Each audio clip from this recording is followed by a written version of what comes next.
an interesting topic for us as teachers and educators, especially in early childhood, to see the growth that happens.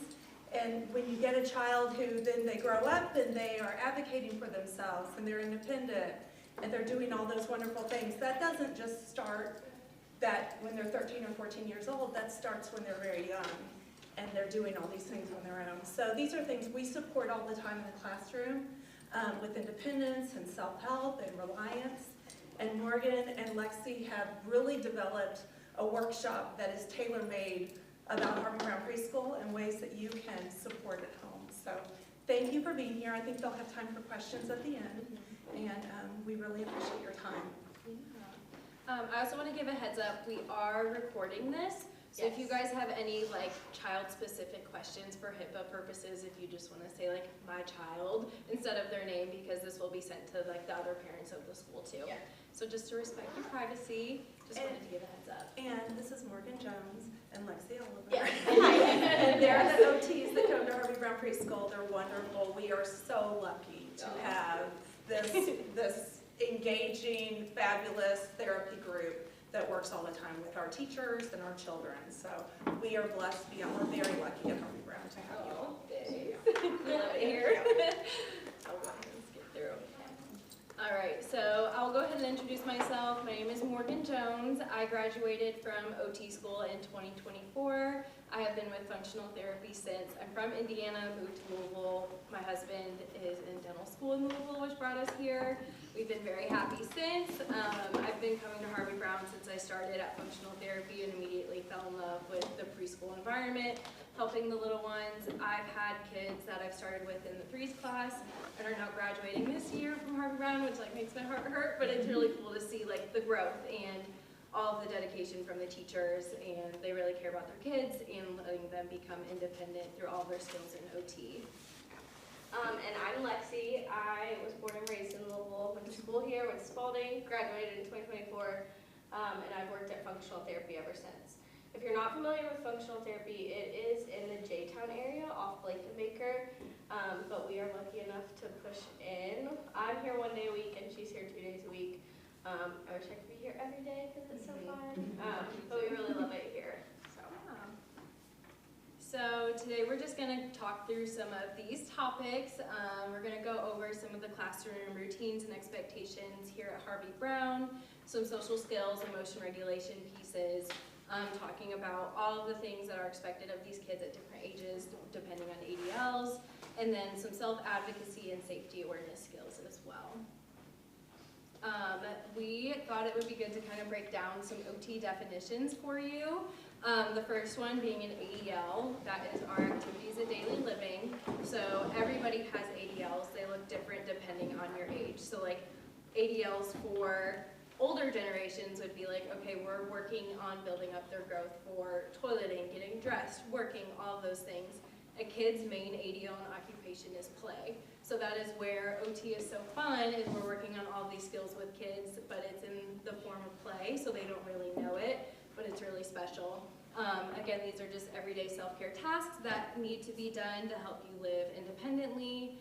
Each kid has different levels that they need to meet at these ages, and the developmental levels as well. We also look at fine motor skills, which are the little hand muscles and everything we do with our hands. So think writing with a pencil, coloring, buttons, fastening, opening snack packages, grasping scissors, all those little things for our hands. We also look at visual motor skills, so that's pretty much everything eyeball. So if you think about sports, throwing a ball to a target, catching the ball, being able to track all of those things is super important even for the development of handwriting. Kids start with pre-writing, scribbling, and then they get into letters. We also use this a lot for like body awareness and spatial awareness. So think about a kid going on a playground, he misses a step going up the steps, there's something visual motor happening there, spatial awareness. Okay. Another one is gross motor skills, so this also plays into like that visual motor piece. So we're thinking more of those large muscle groups. So like when we're on the playground or when we're in the gym, riding a bike, all of those things are going to really impact how we can interact with our peers. Postural control, that comes from like core strength. Like if we see a lot of W sitting, that could be like a decreased core type of thing, and then we can't sit at circle time because we're so tired that we get dysregulated. Executive functioning, this is that set of cognitive processes, so like being able to plan, organize, initiate, and again, this all goes into not only the ADLs, but really big on play. Like we can't come up with a pretend play scheme if we don't know how to initiate with a peer or try to like sequence through some of those tasks. Another big one, attention and impulse control fall into that too. So like that's gonna really impact our ability to learn when we're sitting at circle time or doing centers. And then self-advocacy, this is something that the teachers really want to target because if we do need help, it's hard to ask for it. And trying to make sure that the child has the skills that they need to be able to ask and advocate for themselves, or even if like someone else is hurt and being able to tell the teacher like, hey, I think they might need help. Like if you're in the gym, there's so many kids in the gym or on the playground at one time, like it's so many things are happening. And then emotional regulation, this is a big one. Some of our friends have big feelings, and that's okay. We all have big feelings sometimes, but being able to like recognize what our feeling is and then also work towards like self-regulation and figuring out what calms our friends. You go ahead. Sorry. When we were talking with some of the teachers, like the main thing that kind of sparked this whole presentation is that we're noticing the teachers have to help out a little more than maybe we should for completing some of these classroom routines. So we kind of like worked through what we got from Amy of like what a typical classroom routine looks like. Obviously this is a little different for each age group depending on what classroom your child is in. But entering the school independently and navigating to their classroom, hanging up their backpack and coat in their designated cubby, washing hands before the start of the day, bathroom routine age appropriate. So obviously like our younger friends are going to need a little more assistance, whereas our older friends are pretty independent. Clean up centers, put away toys, snacks, like opening packages, drinking from an open cup without spilling, using utensils as we need to. If applicable, put up backpack, pack up backpacks. So like our kangaroo classroom, typically they're in charge of packing up their classroom or their backpack. Putting coat on, working on zipping, asking for help when needed, recognizing emotions in peers and responding appropriately, following simple directions, and then safety awareness. So we kind of broke down each age that Harvey Browne starts seeing into fine motor, gross motor, and visual motor skills, and then kind of tied those into what that looks like for ADLs. So fine motor, these are kind of the expectations that we look at when we screen kids. Can they remove a cap from a bottle? Can they cut the paper, so like just snipping in one place? Matching shapes into a form board, stacking cubes, and then we also talk about grasp a lot because that plays so much into handwriting and grabbing things, coloring, all of that. So what that grasp looks like is if you're holding a pen for a kid, it might look like this. So if you have a 2-year-old and they're doing this, that is okay, that is age appropriate. That is something we look at. And then gross motor wise, running forward 10 feet, jumping off the ground 2 inches, all those I won't read for you word for word. But these are kind of all the things we look at as an OT and that we target to help in those ADL things. So if you look at dressing, being able to help putting their arms and their legs through the sleeves, start threading all of those things, taking off socks and shoes, loose pants, helping with that pushing and pulling down.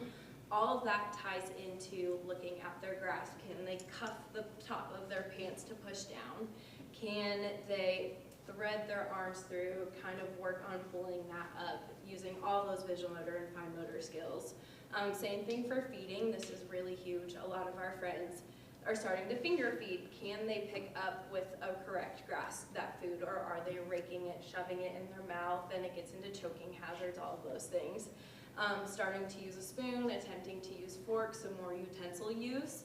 And then toileting, starting to help wash their hands. I know washing hands is a huge skill here at Harvey Browne. We're in the middle of 6th season. We are scrubbing for 20 seconds or more with that soap, all of those things. So getting those routines down, being able to help with that, working our hands in, and then drying is such a big skill too. A lot of kids pat and throw away, and then their hands are wet and they're cold and they're getting sick, all of the things.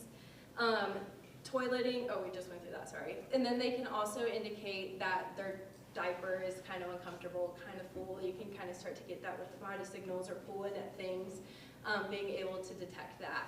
And then with grooming, being able to brush their teeth with assistance, but then also like parents checking to make sure like, okay, we're getting it good enough. And then also being able to target different areas of their body in the bath. So these are kind of all things that for a 2-year-old we're kind of looking at. Are they meeting these milestones? Do they need a little bit of support? Let's break down these tasks into kind of these big sections up here, kind of what's the missing piece, what's making it tricky, how can we support in those areas, and we'll talk about that a little bit later. So then we broke it down for 3-year-old skills. So again, the same section, same kind of layout. So this fine motor now shifts up to thumb and the pad of the index finger. So we're seeing like a little bit more precision with 3-year-olds. Remaining 3 fingers are against the palm. So like when we're using a crayon, we may see like more, more like this now. But we're like gaining more control. We probably will see more like full arm movement instead of like, we don't have that wrist movement just yet. But we're working towards that. And then unbuttoning 3 buttons. This is a tricky one because like kids probably don't wear a lot of clothes with buttons.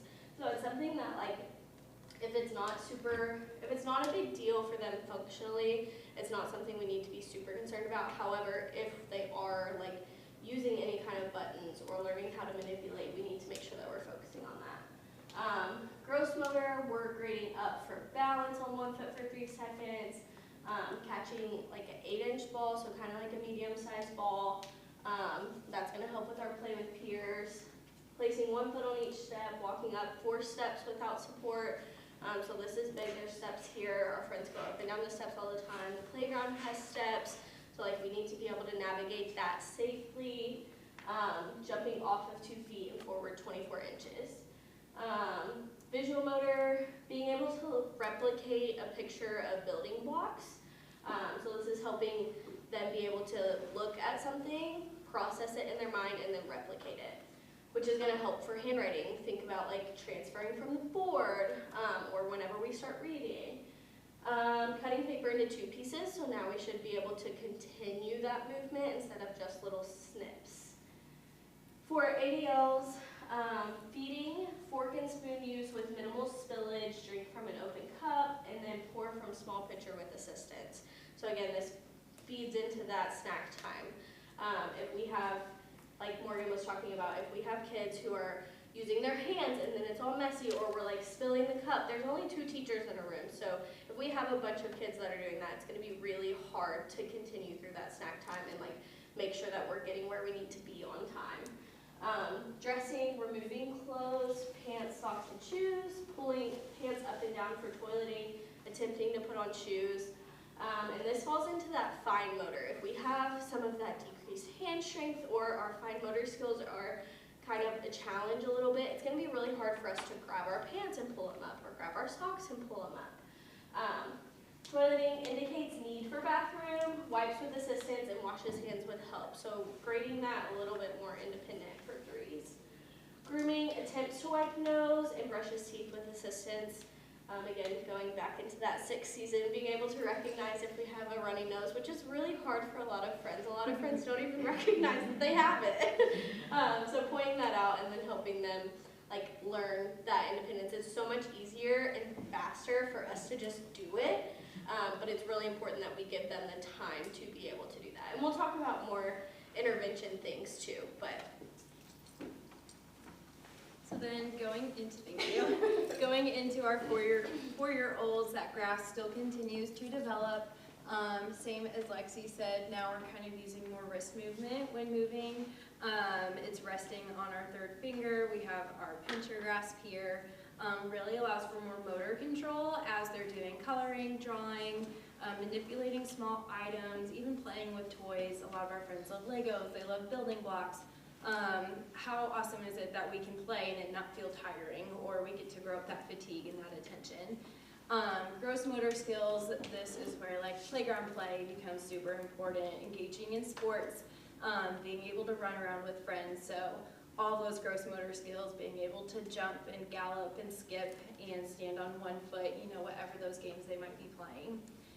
Visual motor, we're going to start getting into a little bit more pre-writing. So we're looking at drawing shapes, we're looking at drawing vertical, horizontal lines.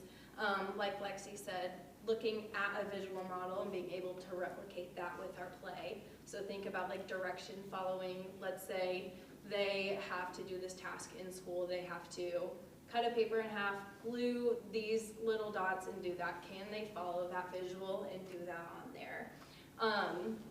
Being able to stay within a line, so that is where that fine motor skill becomes super important, of having that motor control, being able to color between lines, color on coloring pages, all of those things. At this age, they are using a fork and a spoon independently. They're also dressing themselves with just occasional cues. Some kids will put their shirt on backwards or inside out, need a little bit of cueing there, that's totally fine. But fully independent on shoes and socks at this point. Toileting, going to the bathroom independently, might need some reminders. Some of our kids go to the bathroom and they walk out and forget to wash hands or forget to flush, kind of those little things. So picking up on the sequencing for things. And then of course the thoroughness for wiping, so maybe some checks of like, okay, good job, you got it, or let's do a couple more. And then same thing for grooming, washing their hands independently, brushing their teeth with some supervision, and then attempting to brush their hair. So at this point, it's like a little bit of adult assistance, making sure everything is thorough, everything is clean. They're getting all of those steps, but really taking those steps for independence. And the last age group we talked about were our 5-year-olds. So this is where we're like kindergarten ready, working towards that. So for fine motor, we're looking at copying a triangle and other shapes, drawing a person with a body. If you have ever asked your child to draw themselves, or if you never have, I think you should. Some of the answers are really funny. Printing some letters, touching each finger to our thumb, so being able to have like that fine motor precision to like break up each muscle in our hand. And then now we're having more of that dynamic tripod grasp. So we're resting on that middle finger and now we have more wrist movement. Gross motor, we can hop and flip and swing and climb. We're working towards skipping. This is gonna be really great for if your kid is interested in sports. Like now we're working towards some of these more intense gross motor skills. Visual motor, folding paper in half, coloring between vertical lines, cutting out squares that are printed on paper. I like to think like this is all like crafty stuff. So if you think about if you're doing a craft with your child, say they can't do some of this stuff, then we get frustrated, then we lose their attention, and then we're like trying to get up and move because we're having a really hard time with these smaller tasks. So like trying to break it down and figure out like where is that problem and how can we help. For ADLs, dressing, now we're dressing and undressing without assistance, buttoning larger buttons, zipping zipper once it's started, working towards getting it started too. I know that's the tricky part. And then shoes on the correct feet. So now we should be able to visualize the feet and like place them on the correct feet. Feeding, we're using utensils independently, drinking from an open cup, spreading soft foods with a knife. That's one that I feel like we would be like, no way our kid can do that. But like if we give them the chance, I think we would be shocked. Kids are so smart and so resilient. Opening most snack packages. So I know for like some of our younger classrooms, once they get into snack time, a lot of the snacks are already open. As they continue to move up, those snacks could be closed and we're needing to open them. Or like once we get into elementary school, we're going to class and we're opening on our own. Toileting, we're independent, wiping, flushing and washing hands. And then grooming, now we're blowing our nose independently, brushing teeth, and then we're just having a little bit of assistance with bathing. So like now we're being able to sequence through those steps, and parents are probably just there to like make sure we got all the places and everything is like kind of thorough. Yeah. So we're going to talk about some different ways that we like to address some of these deficits or difficulties in these areas. Do you want to talk about the first one? So this first one, plan out as much as you can in advance.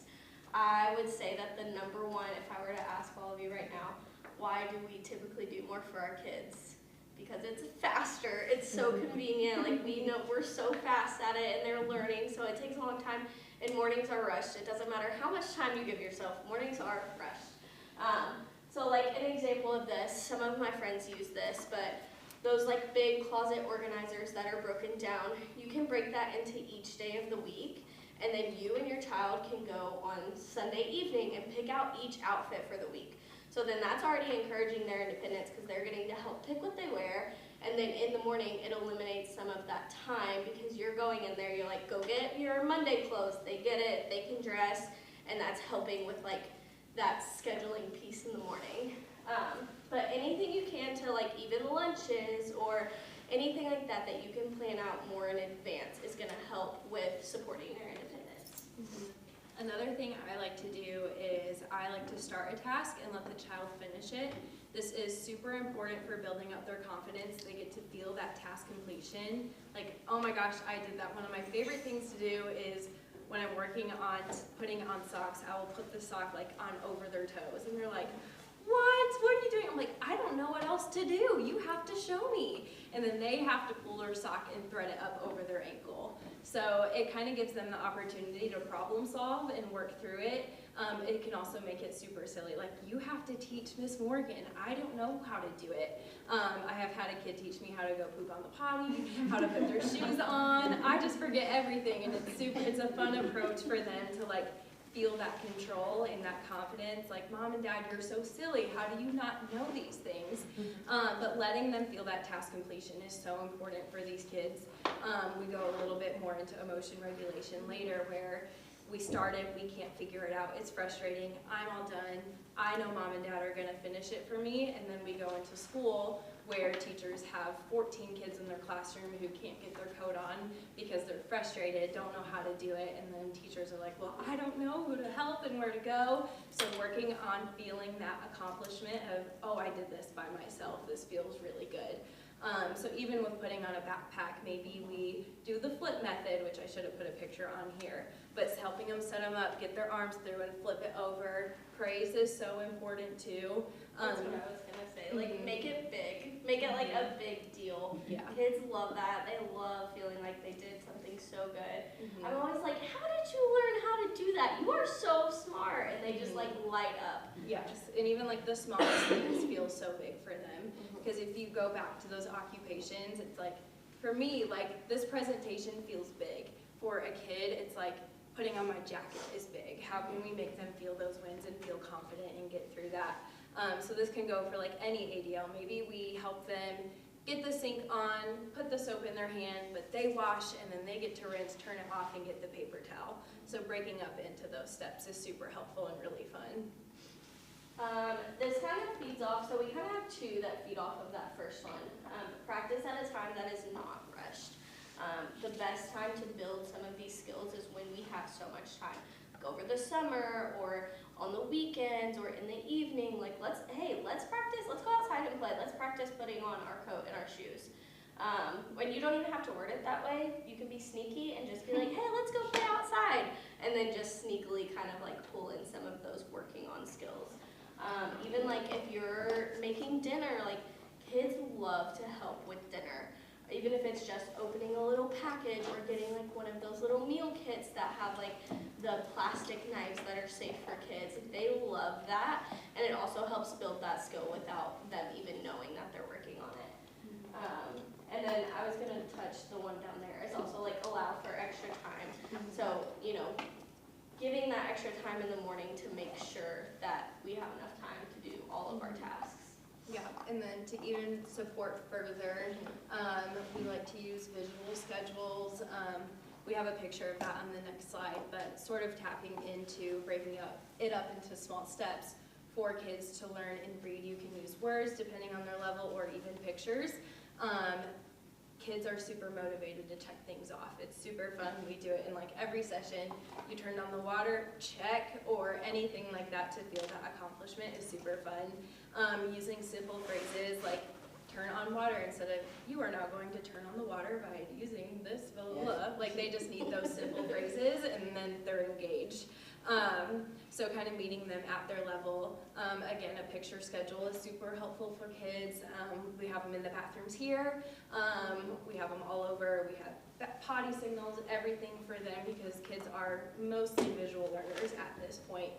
We rely on our vision so much. So how can we provide them with more opportunities? We provide visuals for them, break it down for them in a way that makes sense. Even first then charts, these look just like a simple 1 and 2 on a piece of paper that you could make.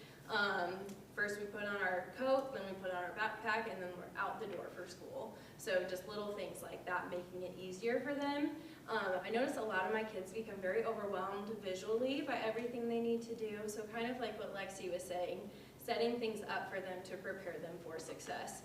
So let's say in the morning, you want them to work on getting their coat on by themselves, putting on their backpack. How do we set that up?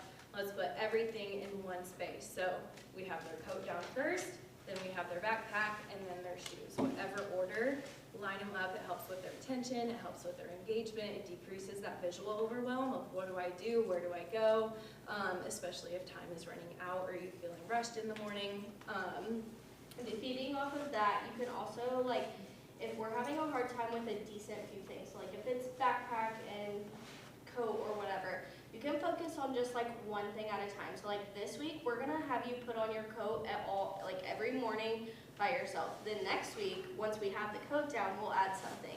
If we try to do it all at once, that's when it can be overwhelming for the child and the parent. And then on our visual schedules, it's super fun if you take something that they love. So like if they love Paw Patrol or dinosaurs or whatever it is, and you kind of like see that, oh, now my favorite character is putting on their backpack, like that's gonna make me more motivated. I wanna do that. So we have a lot of success with that too, like leaning into their interests and making it super fun and play-based. And then here are some tools that we like to use just in our sessions to kind of help build off of these skills. The top left over there are crayons. Crayons come in all shapes and sizes. These ones are rock crayons. These are some of our favorites. Another trick you can do is just simply break crayons in half. This kind of forces kids to use more of those little muscles in their hand.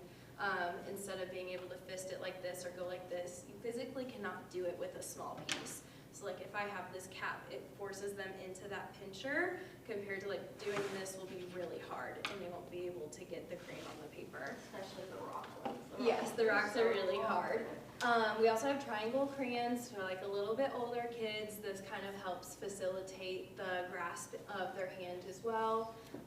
The little timer, this app is called Countdown. We use it every day in our sessions. It's super motivating for kids because after the countdown goes down, you see a picture, it makes a funny noise. I love to give my kids, like, let's say I know they need a break and I need it to be 5 minutes, but giving them the choice, like, do you want 4 minutes or 5 minutes? And then they get to help you set it. Again, I try to have my kids do as much of their session as they can because one, it's building independence, and also kids crave to be independent. They love to feel that control. I have so many kids be the OT during our session. I have one kid that he has his own clipboard he carries around, he teaches me, he's the line leader, all of the things. So letting them feel that is really cool too. We also love a sensory bin. That is what that picture is in the middle, just a bin full of rice or beans or whatever you can find, noodles, raw noodles, putting toys in it, putting spoons, putting cups, really practices those scooping skills, but we're playing. So it's not pressure, like, okay, we're not gonna spill my food on my shirt, we're just playing together. We have a sensory bin full of beans and like dump trucks, and it's super fun because kids don't notice they're scooping with a dump truck, but they're working on that, they're working on the spatial awareness, not spilling things. We run a strict, we don't want beans all over our room, so it's like we make piles. And it's giving them that visual too of like whenever it does spill, like, oh no, we spilled some, let's clean them up. Like now we're getting that more self-awareness of like, I scooped that, but some did fall out. Oh man, let me pick them up. Instead of it being like with who knows what that we don't want to clean up. Right. And then we also have loop scissors. These are our best friend in therapy. Scissors can be very triggering for kids. They're really hard to figure out. Loop scissors put their hand in that automatic position, and all you have to do is squeeze to manipulate them. It really helps them with the motor planning, figuring out how to manipulate scissors, helps with control until they're ready to make that step into normal scissors. We also put a stool here. Stools are really helpful for kids. Having their feet on solid ground wherever they're sitting helps with postural stability and core strength, and we need stability here in order to do anything attention-wise and with our arms. So this gives them the chance to really grow that attention, grow that core strength, have the stability needed. We make sure our kids' feet are touching the ground always. You can get pretty creative with it. Sometimes it's like the tiniest little bit, but just like sliding a little book under there just gives them that stability, so that way they don't have to focus on making sure that their core is working. They can focus on what they're doing at the table. And then that's just a picture of what a schedule looks like. You can modify it to wherever your kid is at. Maybe it's 2 steps, maybe it's 10, maybe it's the whole day. Maybe it looks like pictures, maybe it has letters. It's just kind of figuring out what works best for your kids. Maybe it's a whiteboard, maybe it's a paper, and you one each day. It's really fun to kind of play around. Maybe it's their favorite character doing the things. I've made themed schedules and everything for every character you could imagine, which is really fun. Yep. So now we're gonna go into more of like the emotional regulation piece. So again, it's like that ability to recognize what feeling we're having, being able to monitor it, like if we are feeling ourselves escalate to frustration, like being able to tell that before we're already too far and like kind of bring ourselves back down. This can also go into like a sensory piece, which is a whole other topic that we've talked with Amy about doing too, but like, are we regulated? Do we need to hop up and do some bear crawls or some frog jumps, or do we need a little movement break that's going to help support our emotions and our attention? So for 1 to 3 year olds, big emotions, difficulty waiting or tolerating frustration, needing adult assistance for regulation. So like when our friends this age are having big feelings, like they want parent or teacher comfort. And that's what's going to be the most regulating for them. So for this age group, we really like to use the term co-regulation for every age group, but especially our littles. So like making sure that we are regulated and we're doing what we need to be doing to try to help them. So if they're coming in for a hug, maybe we're giving some additional squeezes on the arms, or maybe like little tiny things that are helping them feel that safeness, and then we're going to be more regulated. And then labeling simple emotions. So if you made a face, they would be able to say like, oh, you're happy or sad, or like kind of just building some of that recognition. And then for 3 to 5 year olds, now we're going to be using more words than actions when expressing emotions. So instead of like stomping our foot when we're mad, like we're able to say like, that made me mad, or I'm mad. Basic coping strategies, so like figuring out what works for them. So that's like one of our biggest things, I would say, is we like do so many different coping strategies until you find something that works, and then we just really repeat that for each kid. So like a deep breath for some kids makes all the difference, but a deep breath for another kid, that might just make them more like triggered, which is hard for teachers especially, because like every kid is so different. But that's why we want to give them that knowledge to kind of help build that self-advocacy. And then dysregulation when tired, hungry, or overstimulated. So like making sure that they're able to recognize when they're hungry, instead of us just trying to like guess, like it's a guessing game. Like I don't know if you are hurt, I don't know if you're sick, I don't know if you're tired, and being able to pull in some of those emotions. Strong emotional regulation helps children stay calm, so then we're able to focus, we're able to learn, we're able to play with our friends. We can't play with our friends whenever we're mad and frustrated, and build some of those skills. And then, there's the co-regulation piece, which I already kind of talked about. But that is such a big one. Like, even if you are feeling overwhelmed, like give yourself a few seconds to regulate yourself before coming to figure out what's going on with your child. I think that's so important. Even if they're crying, it's okay. Give them give yourself a few seconds, and then we're able to be there for our kids. And I think that's so important in our sessions too. Like, we ourselves have to be regulated to assist with dysregulation. So if I didn't sleep well, or I missed my coffee, or anything like that, I'm in more of a dysregulated state, and let's say I have a friend who's dysregulated, I have to really check myself and be like, okay, like, I'm good to go, like, I can help this friend, I can be there for them, meet them where they are without myself becoming more dysregulated. Kids are so smart and can pick up on where their parents are at, where their siblings are at emotion-wise, and even peers and friends and teachers in the classroom. So being able to identify, like, oh wow, maybe I'm playing with that friend, I took their car, that made them mad, maybe I should give it back and ask for a turn. So even like modeling that through play at home. Whether you're playing with them, I always like to kind of be the bad guy. Like, I'll take a friend's car and they're like, wait, you're not supposed to do that. I'm like, you're so right, what should I do instead? Giving them the opportunity to really reflect and problem solve. Recognizing our actions can affect other people's emotions, and then we also have emotions that we need to care for. I always like to tell parents big emotions are okay, we just need to figure out what to do with them to make our body feel better and everybody else's body feel better too. And I think going off of that too, like, it is so important to validate our kids' feelings too, because like we have so many friends who they'll literally be like crying and they're like, I'm happy. I'm like, it's okay, you don't have to be happy all the time. Like, it is okay to be sad. I think you're sad. So like giving that space to like be safe and like, I see that you're sad. Like, how can we help? What can we do?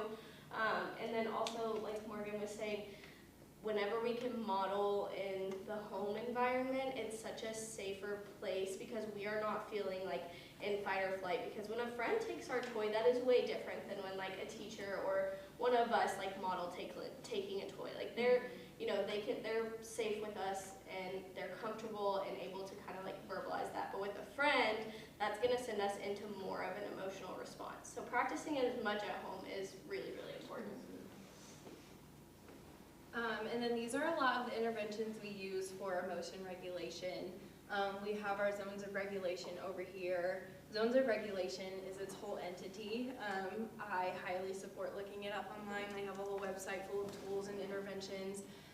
We use this zones with almost every session. We have a big one in our classroom here. We have a blue zone, green zone, yellow zone, red zone. Within these colors, we all have different emotions. It is kind of general. Kids learn happy and mad first. They float around from green and then all the way to red.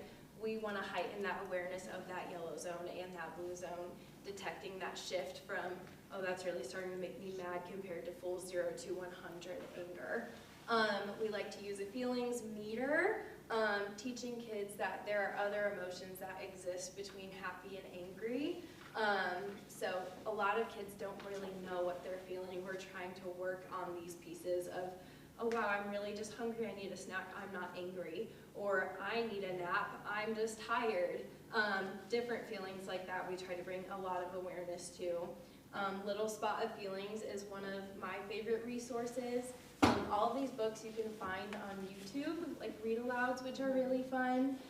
It breaks down a lot of different emotions into what they look like, the body signals, what the facials look like, has kids reflect on what makes them feel this way. That one's really fun, and then we use Inside Out all the time. These are great movies for kids to watch. We use them in our sessions. We'll play a clip from the movie, reflect on why Riley felt this emotion. What could we do instead with that emotion? It does such a good job at capturing these feelings. I have a kid on my caseload who refers to his, whatever the big table, what do they call it? The control panel. The control panel. He's like, oh man, joy's on my control panel right now. Or anger's taking over, what do I do? It's really sweet. And it's so good for kids to see, like, I'm not the only one who feels that emotion, or like, hits my mom when I feel mad. Someone else does it too. How do we learn how to do something different? Maybe I hit my pillow. Maybe I squish my stuffy or do something different instead. But it's so important for kids to not feel alone in these journeys too. Emotions Pineapple is another old trusty. We love using him. Kids think he is so fun. It's like an emotion Mr. Potato Head. I like to use ChatGPT to generate stories. So like, I have parents that will tell me my kid is having a really hard time getting along with this player on the sports team. I'll go to ChatGPT and say, can you write me a story about a pineapple who plays soccer and doesn't get along with the player? And it'll do this whole thing, and then I'll have him reflect like, oh, Mr. Pineapple took the ball, how's he feeling? He's happy, but it made his friend sad, so now he's feeling sad, and then we make the emotion. It's really fun, and it's so good for kids to learn about it in a different way compared to like, you did that, you made your friend mad. It's like a reflection on someone else. And then emotions puzzles are always nice too, kind of makes them tune more into what the face looks like. I know I'm happy because I'm smiling, let's find the other half of the smile. We also have a puzzle, I should have put a picture of it. It's like a sequencing, it gives on one puzzle piece what is happening, and then you have to find the matching face to go along with it. So one of them is like a bear popping a friend's balloon. That made the friend feel sad. You have to find that sad emotion and match it to it. That one's called emotional literacy. I think it's Watch This Face. It is so, so good because that's so hard. But that puzzle kind of leads into like being able to recognize how our friends are feeling too. And then I wanted to touch on zones of regulation. I make this goal for so many of my caseload. But it gives that, like, takes away some of that being able to say it verbally. Like, we have to work up towards that. If we can just go up, like, if I see a friend is having a hard time, I will bring that sheet over and I'm like, how are you feeling? Or even, like, say, like, it looks like you're feeling in the red zone. Kind of just bring some of that awareness. I always tell parents, I make them a little uncomfortable. I'm like, I want you to take this home, but I only want you to model it. I want you to be like, Mom is in the blue zone. I'm feeling so sad.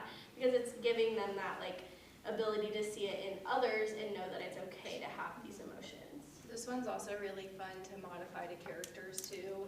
I've made a lot of zones for characters. I have like bluey ones. Princesses are really fun. It's a really cool resource, and I think what Lexi said is really important too. Some kids, when we become in fight or flight, we lose access to this area of our brain called the frontal lobe, which is reasoning and learning. So when kids have a hard time telling you what's wrong or telling you what emotion, it is because their brain is really not letting them. So bringing this to them, letting them focus in on a visual and point to where they are is so important. And then maybe when they're in a regulated state, we reflect back on what happened. Okay, I think you were angry. What made you angry? What can Mom do for you next time? What could I help you through? Lots of emotions work, but it's really fun and super rewarding.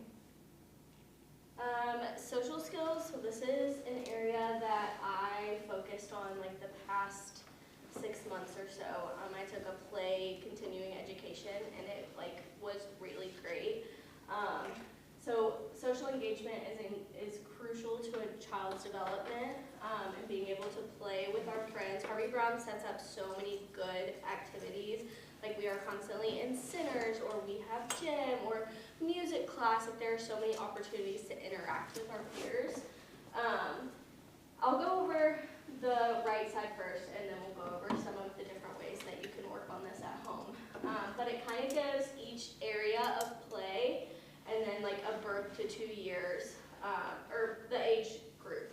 So for solitary play, this is going to be like our birth to 2 years. Like when we're first starting school, our teachers are probably going to see a lot of this. It's so new. This is like that independent play, exploring the environment, and then learning how things work. We're like working up towards that imagination, and it's important to just like let them do that. Like, you know, when we first start, it is so child-led because like we don't know them, they don't know us, so like let's just explore. The more comfortable that they feel, the more we're going to be able to work on some of those skills. The next one is spectator or onlooker, so this is like that 2 to 2.5 age. So now we're becoming more aware of what our friends are doing. Like we might be super interested, like, oh, that kind of looks fun. Or like seeing what you do and building some of those skills before we actually try it, we're able to see it and try to figure out how it works. Parallel play, 2.5 to 3 years. I feel like we see a lot of parallel play. So this is just playing side by side with another friend, but not necessarily engaging with each other. So now we're like really aware of our peers and maybe even interested, but we haven't worked up that confidence yet to kind of jump in. Associative play, so this is whenever we're like starting to kind of play with another friend. So we might like share a toy, or maybe we talk about a toy that we like together, and isn't yet organized around a common goal. So like we're not turn taking or anything yet at this stage. Just building connections with our friends. And then cooperative play, so this should be around 4 years and up. So now we're like playing together. We're building a pretend play scheme, like, oh, let's build a jungle and all of our animals are gonna be in here. And then that's a really tricky topic that we focus on in OT2, is that flexible thinking. Can we adapt to when a friend wants to change our play scheme? Because we had a plan in our head, and when that play scheme doesn't happen, can we adjust, or are we just, it's gonna lead into a big emotion, which is hard. Like I am so type A, I do not like when my plan changes, but like, that's just, like, we have to figure it out. That's so, which is so funny that I went into OT with kids. Like, my plan never works. But, so they're collaborating, taking turns, and like problem solving as a team. So like, we will model, like we just had a session today with 2 friends and we're building together, and each of them had a different idea, and we're helping them side by side with them, like work through it. Like, oh, let's ask if maybe they would want to build a tower going this way rather than a tower going out, like a house. And just like giving them some of those like problem solving strategies. And then they're like, oh yeah, like that would be fine, or not, and we work through that too. Practicing important social communication and emotional regulation skills. So some of the ways that we can support this at home, engaging in play with your kids. It is so interesting. Like, play is hard. I'm not gonna lie, play is hard, and like especially when you're playing, you have a plan too. And can you adapt your plan to like help them? If you're playing Candyland, we're probably not playing Candyland how it's supposed to be played. But like trying to work through that too. Like simple turn-taking games like that, and we make a lot of things into turn-taking. So even if it's like we're playing with the tactile bit and we're using that card to scoop, like, oh, can I have a turn? So even though that's not necessarily like a turn-taking game, but just practicing that turn-taking at home. Helping build social scripts. This is a big one. The more we model like, oh, can I play? Or help please, or I didn't like that. That's a hard one. Like, our kids, it's really hard for us to verbalize to friends when we don't like something. Our immediate response is like that fight or flight. Like, giving them that language of like, I didn't like that, will really help to build and like carry over at school. Encouraging pretend play to practice problem solving. This is really big, especially when it's warm outside. Like, we can make all kinds of pretend play scripts, anything that they're interested in. Like, we're super into Bluey. Let's pretend like Bluey is going on a scavenger hunt, or whatever it may be, and kind of like fully immerse them into that play. All the play dates you can get, especially when we're not in school, like just encouraging that social interaction from like as much as you can. And then reading books about social relationships and emotions. So this is like those social stories, or like the little spot books, and like pointing it out as you're going. Like we were kind of talking about, if we're reading a book and maybe, I don't know, the baby got lost from the mom, like pointing out how that feels, or like what could they do in that situation, is going to help build some of those social pieces too. I'd also like to add, sometimes I think less is more. In my sessions, I will max pull out 2 toys for us to play with. We are going to play with 1 toy and figure out all the different ways we can play with it. Maybe it is just 1 box of blocks. Let's build a tower, let's build a castle, let's pretend that they're cars. I mean, giving the chance for that kid to ideate what they can do. I have a lot of kids who want to play the same scheme, the same thing every week, which is okay. How can I build on that? How can I support them getting new ideas in their head? So important for social play, being able to problem solve through things. Okay, I gave you a block. What else could this block be besides a block? Maybe it could be a house, or it could be a car, or we could use it as a hairbrush, like just little silly things, letting them know it's okay to pretend, it's okay to play. I use that a lot during my sessions too. When I first started, I was like, okay, I need to plan 5 different toys, bring them in, and now I'm really challenging my kids to do more with the little toys that I provide because it is so good for imagination building too. Another intervention that we use so much, and we didn't put it in here anywhere, I don't know how to say it, obstacle courses. Make so many obstacle courses, anything you have, maybe your pillows turn into stepping stones, I don't know. But literally anything you can think, because you're building those gross motor skills, you're building those sequencing skills, like being able to go through it. Can we go through it 3 times before we lose our attention? Or even like working memory, like we have all of our Paw Patrol characters that we have to save. Can you take Sky from the start to the end? And it's just building so many skills at one time, and it's so fun. Floor's lava, Danny Go, we love Danny Go around here. And it's really hard if you take the video out of it. So a lot of times when I do Danny Go, I will just play the sound. So we're working on like that auditory processing too, of like, can I hear what they're asking me to do and then also be able to do it? Which is hard. Like that falls into like that following directions. If we're being told a verbal thing and we're having a hard time processing that, we're not going to be able to do it. So like trying to build that skill and then also add supports as we need to. So if we need a visual, like maybe we model it as a therapist, just giving them that additional cue for success. And kind of the last area we're going to talk about is safety awareness. This is such an important skill to grow for our little ones. Being able to recognize whether a situation is safe or unsafe, even during play. Working on this a lot with some friends. It looks like impulse control or safety awareness, like, oh, I have this block, I'm just going to chuck it as far as I can. Oh, wait, that could have hit somebody, that could have hit a window. Being able to recognize that.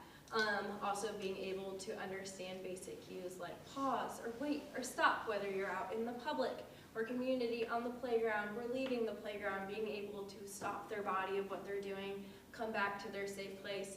What that looks like here is being able to stop play in the gym, go line up, go back to class, cleaning up after playtime and it's time to organize ourselves into centers. Being able to pause our body and reflect on where it should be going. This really ties into play as well. Think about you have 18 kids in a classroom and it's free time and you've got a group of kids over here and they're playing with blocks or magnetiles or whatever and decide that they're going to have a magnetiles war and they're throwing them at each other. What kid is going to be able to step in and be like, this feels unsafe, like that could have hit somebody or that kind of hurt, being able to detect those things. This also really ties into body and spatial awareness. So I have a lot of friends who are walking in the hallway, they'll be 10 feet in front of me and I'm like, whoa, whoa, whoa, come back, it is my job to keep you safe.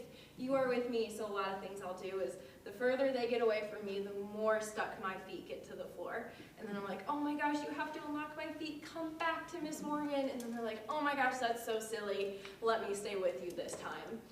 We also like to do games like red light, green light. This is a really, really good game to integrate into an obstacle course. So if your kid is going through it, you could say red light and they have to pause wherever they are. And then you could say green light and then they go through. You could have them pause, just working on that skill to stop their body when it is told to stop. And letting them be the person who like says it too. Oh my gosh, they love whenever we are the ones that they're like, red light, green light, red light, green light. Yeah. Okay. But they love it. It's really fun.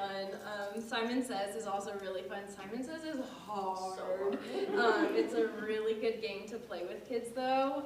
It's super silly. You can be super creative with it. Kids also love to be Simon. So giving them the chance to do that with you goes into all of that play as well. We like to use a pause and think visual too. It just looks like a stop sign and then like a light bulb. You could even draw that. I use the pause and think for all of my kids. I use it as a verbal reminder and a visual reminder. Sometimes they're not at that level yet where they're integrating it, but we'll do the unsafe thing and I'm like, we should have paused and think, let's redo it. Let's come back, put the block where it was. Let's think, is this a safe choice? How can I make it safer? Letting them adapt to it. Recognizing safe versus unsafe things during play. So a lot of times I will model play and I'll have my kids tell me, oh, Miss Morgan, that was safe, or Miss Morgan, that wasn't safe, and they teach me what I could do. And then same thing like with emotions, like I had a kid today build an obstacle course, and the steps that he chose, I did a scared face or a happy face after each one. A lot of them were scared. So I was like, these are unsafe steps. How do we make them safer? Miss Morgan wants to smile. And so it was tying in that sequencing, that emotional awareness, but also that safety awareness too. Maybe we shouldn't hop off the Bosu ball over the yoga ball onto the floor. That makes me feel like this. Let's do a stepping stone instead, helping them problem solve through that as well. It is so fun to get kids involved, having them kind of teach you those things in like reverse order. It's really good for their brain too. Kids can be very delicate when it comes to criticism, I've learned, and so a lot of ways I like to turn it to let them know, like, oh, Miss Morgan is still learning these things too, like you have to help me through it as well. Because a lot of it, like Lexi said, comes back to that rapport, that trust, being able to feel like, oh, if I make this unsafe decision, like we're not in trouble, we are learning, and we're all still learning. But it's really offering fun. suggestions is really, really big. So like, I think it's really easy for us to say like, oh, that wasn't safe, or oh, we shouldn't do that. And then it kind of like leaves them with just like, oh, well, I'm gonna do it again. But if we offer suggestions like, I see that you want to jump. Should we jump on the trampoline or should we do frog jumps? That's gonna be safer than maybe like trying to jump on a yoga ball. But it still also gives them like that problem solving ability, that ideation, and then also that control over their body too. Without us feeling like we're, I don't wanna say attacked, but like that sometimes can be what it feels like for a kid. And sends them into like that fight or flight mode. So that being said, I always like to say to my parents, like, when I'm working with kids, I don't see them as the numbers on the scale, the standardized assessment, or below the milestones. I view them in the way of like, okay, your occupation is play, your occupation is just being a kid. My goal is to better support you do those things. I've had a lot of parents who like, they see the milestones, they see the scores, they see the standardized assessments, and it's like, oh my gosh, what did I do? It's not that. It is, this kid just needs a little bit more support in these areas, and that's what we're here for. It's so rewarding and so fulfilling. I think I needed OT growing up. I think I still do. There's a lot of ways that it could benefit everybody. But I think it is so important to know too, like, all these things are so important for us to work towards, but it's okay if we're not there. Like, that is our job, to help support in these areas, and parents to support in these areas too, because when you think about a kid's purpose, it is to play and feel comfortable in their environments and learn and grow.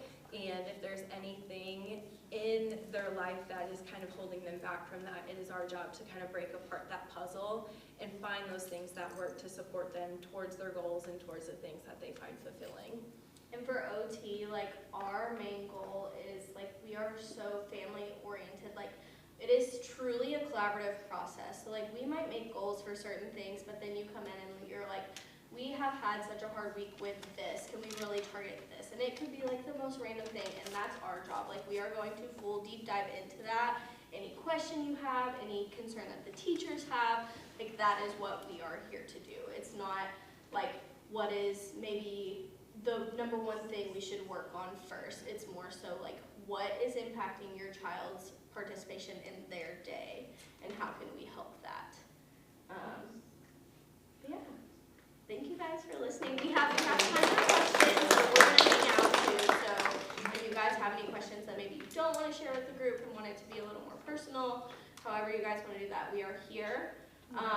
There are OT and speech like screening lists up here that I think you guys might have grabbed on your way in. So if you are interested, that's something you could give to us or give to your teacher. And then our emails are here, so feel free to reach out like with any questions or anything like that too. Yeah, thank you guys. Thank you all. I wrote a couple pages. Like, I know, I saw a lot of people writing. I was like, this is great. I'm gonna put cubbies with my outfits planned. I mean, it does. And like saying a comment about like you should have been OT. I have 3 sons. Each of them should have been an OT. If I knew then what I know now, Mhm. they all would have benefited from it. Yeah. So how lucky we are to be in a time when it can be so accessible. Yeah. So thank you all, that was Yeah. fantastic. Yes. I also want to thank James Russell Yes, Bushong, thank one of you our so much. parents. Thank who you. did this. And tomorrow we'll send that out via our YouTube page. Actually, he's going to help me do that. And we'll send out the PowerPoint. Yes. And we're doing a book fair, Carmichael's, and so we'll tap into some good social emotional books to recommend in our book fair too, that our teachers use. That and book that you recommended can be put on our wish list. Yeah, yeah. Perfect. That's awesome. Yeah. Some good ones. So, thank you all. Yeah, thank you guys. Does anyone have any questions off the top of their head? It's a lot. I know it is. It's so much information just like thrown at you. I promise if you go home and think of something, you can reach out to us. It is totally